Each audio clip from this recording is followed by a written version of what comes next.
Hi friends, topic చూశారు కదా, the history of Kadapa. Kadapa అనగానే మనందరికీ కత్తులు, బాంబులు, ఫ్యాక్షనిజమే గుర్తొస్తుంది. కానీ కడప అనే పేరు వెనక ఉన్న హిస్టరీ ఏంటి, ఆ ఊరికి ఆ పేరు ఎలా వచ్చిందో మనం ఈరోజు తెలుసుకుందాం. వెంకటేశ్వర స్వామి ఆలయానికి తొలి గడప ద్వారం కావడంతో కడప అనే పేరు వచ్చింది. ఈ నెలను శాతవాహనులు, పలనాటి చోళులు వంటి ఎన్నో శక్తివంతమైన రాజులు పరిపాలించారు. చరిత్రలోని అత్యంత పురాతనమైన శిలాశాసనం ఎర్రగుడిపాడు శాసనం మన ప్రాంతంలో లభించడం ఎంతో గొప్ప విషయం.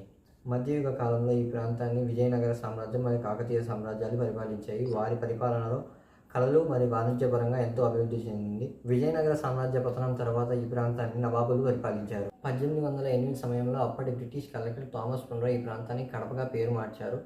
అలాగే ఈ ప్రాంతంలో అత్యంత పురాతన అండ్ ప్రాచీన కట్టడాలు ఎన్నో ఉన్నాయి. అందులో the grand canyon of India అని చెప్పుకోబడే గండికోట, అమీర్పీర్ దర్గా, అలాగే దేవుని కడప మరియు పుష్పగిరి వంటి ఎన్నో పుణ్యక్షేత్రాలు ఉన్నాయి. ఈ ప్రాంతంలో సహజ ఖనిజాలు ఎన్నో దొరుకుతాయి. అందులో బోరియం సల్ఫేట్ మరియు కడప రాళ్ళు ఎంతో ప్రసిద్ధి. విన్నారు కదా friends, this is the history of Kadapa.